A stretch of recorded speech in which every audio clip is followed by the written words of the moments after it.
नमस्कार। आज हम सब मिलकर इतिहास के पन्नों में बहुत पीछे जाने वाले हैं। हम एक ऐसी कहानी सुनेंगे जो हजारों साल तक हमारी ही जमीन के नीचे दबी हुई थी। ये एक खोई हुई सभ्यता की कहानी है और जानते हैं ये कहानी किसी और की नहीं, ये हम सब के पूर्वजों की कहानी है। तो चलिए इस शानदार सफर की शुरुआत करते हैं।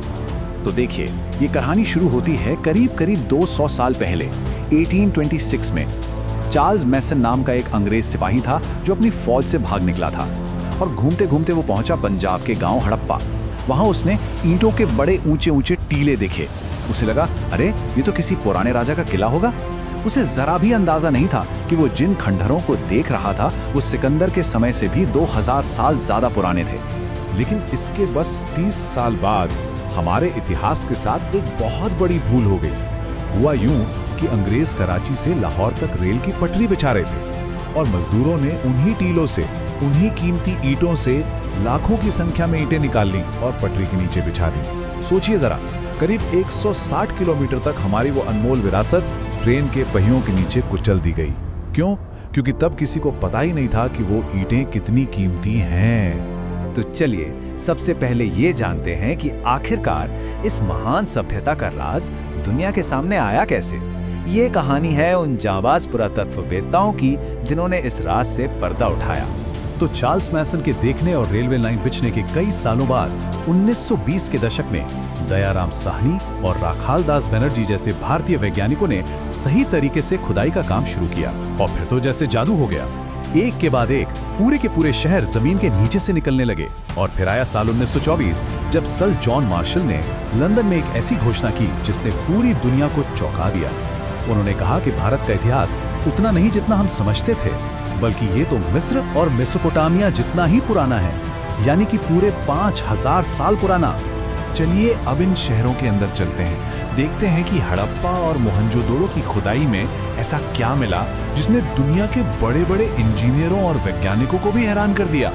ये कोई आम शहर नहीं थे, बिल्कुल नहीं। आप सोच कर देखिए, आज से 5000 साल पहले इन शहरों को पूरी प्लानिंग के साथ बनाया गया था, जैसे आज के स्मार्ट सिटीज बनते हैं। सारी की सारी सड़कें एकदम सीधी और एक दूसरे को 90 डिग्री के एंगल पर काटती थी, बिल्कुल किसी चेस बोर्ड की तरह। और इतना ही नहीं, मुख्य सड़कें इस तरह से बनाई गई थी कि हवा चले तो सड़क अपने आप ही साफ हो जाए। है ना कमाल की इंजीनियरिंग। और उनके घर, वो भी बहुत सोच समझ कर बने थे। घर का मेन गेट मुख्य सड़क पर नहीं बल्कि पीछे वाली शांत गली में खुलता था, ताकि बाहर का शोर और धूल मिट्टी अंदर ना आए। और सबसे बड़ी बात, हर एक घर में अपना प्राइवेट बाथरूम और टॉयलेट था और नालियां भी ढकी हुई थीं। ये एक ऐसी व्यवस्था थी जो उस समय लंदन और पेरिस जैसे बड़े शहरों में भी मौजूद नहीं थी। मोहनजोदड़ो में एक बहुत बड़ा स्विमिंग पूल जैसा तालाब मिला है जिसे द ग्रेट बाथ कहते हैं। और इसकी बनावट देखिए, ये इतना मजबूत बनाया गया था कि 5000 साल बाद आज भी लीक नहीं करता। पानी को रोकने के लिए ईंटों के ऊपर जिप्सम और नेचुरल तारकोल की एक मोटी परत चढ़ाई गई थी। ये वाटरप्रूफिंग का दुनिया का सबसे पुराना सबूत है। माना जाता है कि लोग यहाँ खास त्योहारों पर धार्मिक स्नान के लिए आते होंगे। तो शहर और इमारतें तो हमने देख ली, पर इन शहरों में रहने वाले लोग कैसे थे? चलिए अब उनकी जिंदगी में झांकते हैं। वो क्या करते थे, कैसे रहते थे और उनका समाज कैसा था? हड़प्पा के लोग सिर्फ किसान या कारीगर ही नहीं बल्कि बहुत बड़े व्यापारी भी थे। गुजरात के लोथल में दुनिया का सबसे पुराना मानव निर्मित बंदरगाह यानी डॉकयार्ड मिला है। यहाँ से उनके बड़े बड़े जहाज कीमती सामान लेकर दूर दूर तक जाते थे, मेसोपोटामिया तक। और आपको पता है, मेसोपोटामिया के लोग हड़प्पा को मिलुहा के नाम से जानते थे। पर एक बात बहुत अजीब है, खुदाई में मिस्र के पिरामिडों जैसे राजाओं के बड़े बड़े मकबरे या आलीशान महल कहीं नहीं मिले। ना ही कोई बहुत बड़ा मंदिर मिला। जो सबसे बड़ी इमारतें मिली वो आम लोगों के इस्तेमाल की थी, जैसे द ग्रेट बाथ।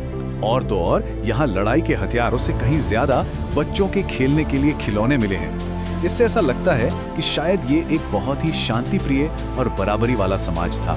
अब जरा कांसे की बनी इस छोटी सी मूर्ति को देखिए। इसे डांसिंग गर्ल कहते हैं। देखिए तो जरा इसके खड़े होने का अंदाज। एक हाथ कमर पर रखा है और चेहरे पर क्या गजब का आत्मविश्वास है। ये छोटी सी मूर्ति हमें बहुत कुछ बताती है। ये बताती है कि उस समाज में कला की कितनी कद्र थी और शायद महिलाओं का दर्जा भी बहुत सम्मानजनक था। लेकिन हर कहानी में कुछ राज जरूर होते हैं। हड़प्पा के लोग भी अपने पीछे कुछ ऐसी पहेलियां छोड़ गए हैं जिन्हें आज तक बड़े बड़े विद्वान भी सुलझा नहीं पाए हैं। हड़प्पा के लोगों को लिखना आता था। हमें उनकी मोहरों पर, बर्तनों पर बहुत कुछ लिखा हुआ मिला है। उनकी लिखावट में 400 से भी ज्यादा अलग अलग चिन्ह हैं। पर जानते हैं सबसे बड़ा राज क्या है? हम आज तक उनकी इस लिखावट को पढ़ ही नहीं पाए हैं। सोचिए, उन्होंने हमें कुछ बताने के लिए लिखा, पर हम समझ ही नहीं सकते कि क्या लिखा।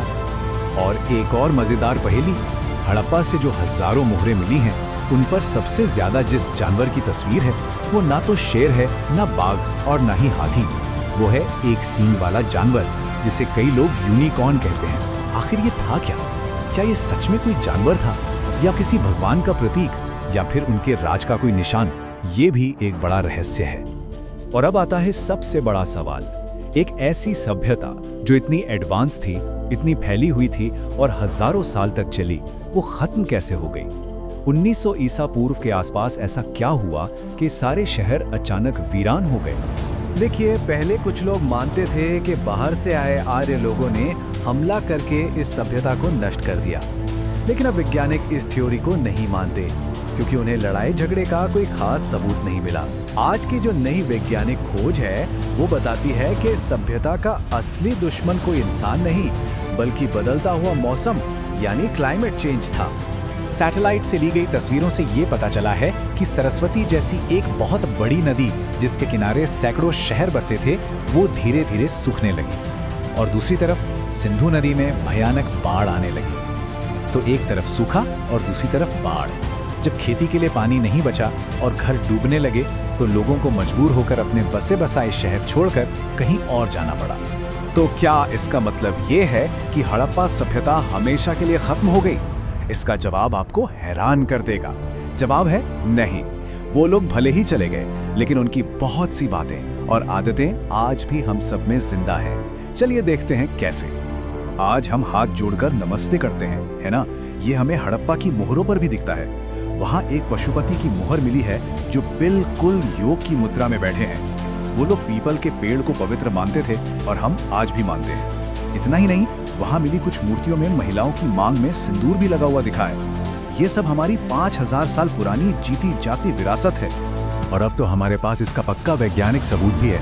हरियाणा के राखीगढ़ी में वैज्ञानिकों को एक महिला का 4500 साल पुराना कंकाल मिला, और जब उसके डीएनए की जांच हुई तो पता चला कि हम भारतीयों का डीएनए उन्हीं हड़प्पा के लोगों से सीधा सीधा मिलता है। ये बात साबित हो चुकी है कि हम सब, चाहे उत्तर भारत के हों या दक्षिण भारत के, हम सब उन्हीं के वंशज हैं। तो हड़प्पा की ये कहानी सिर्फ इतिहास का एक चैप्टर नहीं है, ये हम सबके लिए एक बहुत बड़ी सीख भी है। उस महान सभ्यता को किसी सेना ने नहीं, बल्कि प्रकृति में आए बदलाव ने खत्म किया था। आज पूरी दुनिया जलवायु परिवर्तन यानी क्लाइमेट चेंज का सामना कर रही है। ये कहानी हमें रुककर सोचने पर मजबूर करती है कि अगर हमने प्रकृति का ध्यान नहीं रखा, तो क्या हमारे आधुनिक शहर भी एक दिन हड़प्पा की तरह बस खंडहर बनकर रह जाएंगे?